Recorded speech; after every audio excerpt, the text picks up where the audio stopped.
Pour le projet d'aujourd'hui, je voulais aller chez Michaels et prendre 2 de leurs caisses. Je veux les assembler, mais quand je vais les accrocher au mur, je ne veux pas qu'elles ressemblent à des caisses. Donc, ce que je vais faire, c'est enlever quelques-unes des lattes. Elles sont fragiles, il faut donc être prudent en les retirant. Utilisez simplement un tournevis pour les séparer d'un côté, puis faites de même de chaque côté, d'avant en arrière, et retirez les autres lattes. Je vais en enlever une de chaque côté et je vais aussi le faire à l'arrière en enlevant la moitié des lattes arrière. Comme ça donnera un aspect plus ouvert. Maintenant, je dois assembler les 2 parties, donc le mieux à faire, c'est d'utiliser de la colle à bois. Je vais l'étaler sur les 2 lattes de chaque côté qui sont encore là, puis utiliser mon doigt pour bien l'étaler. Il faut bien l'étaler, car la colle peut couler lors de l'assemblage. Une fois que tout est bien en place, je vais assembler les 2 caisses, mais il pourrait y avoir un espace. Donc, je vais juste prendre des serre-joints et les serrer ensemble. Ça va les maintenir. Je veux ensuite utiliser un cloueur à épingle pour enfoncer quelques pointes dans les lattes. Elles sont très petites et difficiles à voir, surtout après la teinture du bois. Prends un peu de colle, je vais remettre les lattes retirées, enlever les agrafes et les fixer à l'avant. Je vais les espacer juste assez pour pouvoir y mettre quelques serviettes. Après avoir posé la première latte, j'installe la suivante et j'utilise ma cloueuse à épingle pour les maintenir jusqu'au séchage de la colle. Ensuite, il est temps d'installer quelques étagères. La première chose que je vais faire, c'est de mettre un tasseau sur le côté avec un autre morceau de bois que j'ai préparé et je vais le fixer avec la cloueuse à épingle. Après ça, j'en mets un à l'arrière et commence à monter l'étagère. Je retourne à la scie pour les couper à la même longueur. Je peux en mettre 4, donc je vais les espacer régulièrement et les fixer avec un cloueur à micro-pointe. Une fois que j'aurai installé toutes ces étagères, ça va vraiment commencer à avoir fière allure et ça donne un aspect bien meilleur que de simplement assembler 2 caisses. Après avoir assemblé l'étagère, je dois fixer 2 crochets à l'arrière pour l'accrocher. Un crochet pour tableau conviendra, je vais le clouer. Une fois terminé, je prendrai ma teinture pour bois préférée, le noyer, et je commencerai à l'appliquer. Je n'utilise pas de pinceau, mais un chiffon, car ça pénètre mieux ainsi. Une fois que j'ai bien étalé le tout, je dois aussi m'assurer de ne pas en mettre trop. Si c'est le cas, je peux toujours essuyer l'excédent. Utiliser une serviette, c'est bien car le grain commence vraiment à ressortir. Après avoir appliqué et séché la teinture, je l'ai fixée au mur et décorée. Elle s'est parfaitement adaptée à l'endroit voulu dans la salle de bain des invités. Je trouve que le résultat est incroyable et c'est agréable d'avoir une étagère et un endroit pour mettre les serviettes.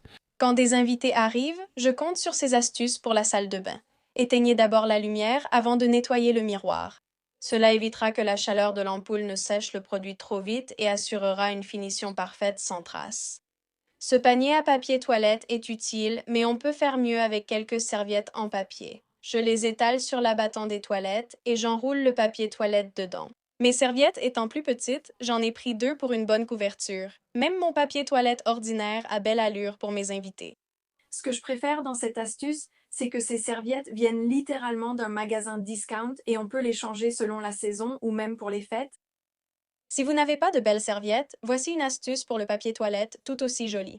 Prenez 3 feuilles de papier toilette. Mettez-les de côté, puis pliez un triangle avec la première feuille du rouleau. Mettez cela de côté, puis froissez les morceaux de papier toilette en ramenant les coins opposés vers l'intérieur.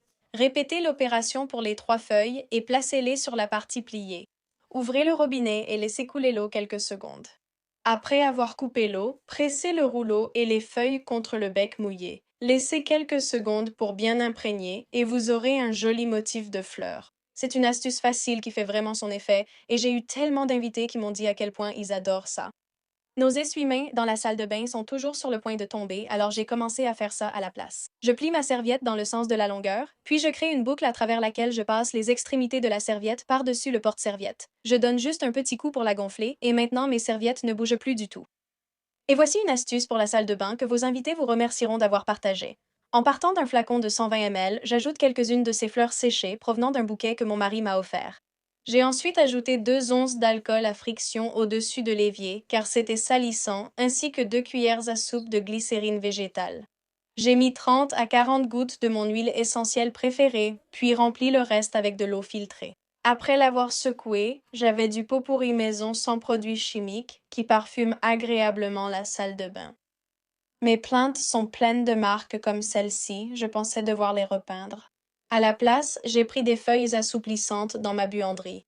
Elles fonctionnent très bien comme plumeaux improvisés pour enlever la poussière des rainures des plantes, et je les ai toujours utilisées sur les murs, mais je n'avais jamais pensé à en utiliser une sur une plante. Je l'ai emmenée à mon évier, je l'ai passée sous l'eau et j'ai essoré l'excédent. En revenant à ma plainte, j'ai à peine eu besoin d'appuyer pour enlever la marque. Pendant que j'y étais, j'ai aussi nettoyé les traces sur le mur. J'ai été surpris qu'une lingette assouplissante et une éponge magique rendent mes plaintes comme neuves, sans repeindre. Et en rénovant cette salle de bain, il manquait vraiment un porte-serviette. Aujourd'hui, faisons un DIY économique qui apporte une touche haut de gamme sans le prix qui va avec. Au lieu de dépenser beaucoup, j'ai tout assemblé avec des chutes de bois, des fournitures d'un magasin discount et une poignée de sacs sur Amazon. J'ai d'abord cherché des morceaux de bois dans ma boîte à chute. En continuant à fouiller dans mon stock de fournitures, j'ai trouvé de la ficelle de jute armée qui venait d'un magasin discount. Pour commencer, j'ai enroulé la ficelle de jute armée autour de la poignée du sac à main et je l'ai bien serrée en la tordant. J'ai mis du ruban de masquage à l'extrémité de la jute pour éviter qu'elle s'effiloche. J'ai gardé toute la longueur de la ficelle pour m'assurer que, lorsque je la couperais, j'en aurais assez. Ensuite, j'ai fait glisser chaque pièce de bois sur la jute en les empilant dans une composition géométrique originale. Petit à petit, j'ai utilisé des points de colle chaude pour fixer précisément les pièces et éviter qu'elles ne bougent tout tourne. Après avoir assemblé le motif, je suis montée à la salle de bain pour y accrocher cette pièce d'art fonctionnelle et originale. J'ai mesuré à l'œil et coupé la ficelle de jute armée à la bonne longueur avec une pince coupante, tordu l'extrémité en boucle puis accroché le tout à un clou au mur. Il pourrait tout aussi bien être suspendu au plafond ou à un support fixé au mur. Le meilleur dans ce projet DIY, c'est à quel point il est polyvalent. Personnalisez les morceaux de bois à votre guise. Peignez-les, teintez-les, laissez-les naturels ou changez la poignée selon le style ou la couleur souhaitée. Nous allons commencer ce bricolage en allant chercher de la teinture RIT. J'ai choisi la couleur rouge. Après avoir cherché dans tout le magasin de loisirs créatifs, je n'ai en fait trouvé aucun moule pour le porte-savon, donc j'ai dû acheter le moule en silicone en ligne, ce qui est très bien car les moules en silicone sont durables et aussi réutilisables. En plus du porte-savon, je veux aussi faire un contenant pour ma brosse à dents et dentifrice. Ce vase brut sera parfait et voici du béton non durci que je peux teinter avec la teinture RIT. Alors, allons fabriquer notre porte-savon. Le béton peut parfois contenir de très grosses particules. Vous pouvez voir qu'il y a de gros cailloux ici qu'il faut essayer d'enlever. Si vous fabriquez juste des dalles, la plupart de ces cailloux peuvent rester, mais ce n'est pas notre objectif. Donc, je vais tamiser tous ces gros morceaux et les mettre de côté après les avoir tamisés. Cela va prendre pas mal de temps, mais gardez bien les cailloux. Vous pouvez toujours les remélanger et les utiliser pour autre chose. J'ai maintenant environ 1,5 tasses de béton. Et je vais maintenant diviser le béton. Donc, dans ce récipient ici, je vais mettre environ 1 tasse de béton. Le béton en poudre est très salissant et se disperse facilement dans l'air. Faites-le donc dans un endroit bien ventilé. Et je porte des gants pendant tout ce processus, juste pour éviter d'avoir quoi que ce soit coincé sous mes ongles et pour ne pas avoir de réaction. Je vais ajouter un peu de teinture RIT dans un petit récipient. Je prends la teinture, la verse dans une soucoupe en métal et la mélange avec un peu d'eau. Et maintenant, je vais ajouter de très petites quantités au béton que j'ai mis de côté ici. Quand vous mélangez cela et que vous ajoutez de l'eau, vous devez vous assurer que ce n'est pas trop liquide. Vous pouvez aussi ajouter la couleur après avoir mouillé le mélange. Mélangez un peu plus, et cela devrait avoir une consistance presque comme celle du porridge. Si la consistance n'est pas celle que vous souhaitez, vous pouvez toujours ajouter un peu plus de béton. Maintenant, vous allez appliquer le béton dans votre moule. Appliquez-le soigneusement à l'intérieur. Avec un outil de modelage muni d'un bord, il est plus simple d'atteindre les fissures. Maintenant, passons au prochain récipient de béton. Encore une fois, j'ajoute de l'eau très lentement, et si vous voulez que ça prenne plus vite, il vaut mieux utiliser de l'eau tiède, mais pas chaude, car si vous utilisez de l'eau chaude, cela va en fait l'affaiblir. Donc, encore une fois, ce que vous allez faire, c'est ajouter de très petites quantités d'eau, bien mélangée, et ça doit avoir à peu près la consistance d'un gruau. Vous ne voulez surtout pas trop mouiller ce mélange. Après avoir posé le béton coloré, tapotez-le légèrement pour enlever l'excès de couleur et éviter que ça se mélange trop. Et je vous le recommande vraiment si vous ne voulez pas que tout se mélange. Si ça ne vous dérange pas, vous n'êtes pas obligé d'essuyer l'excès de liquide qui est sorti.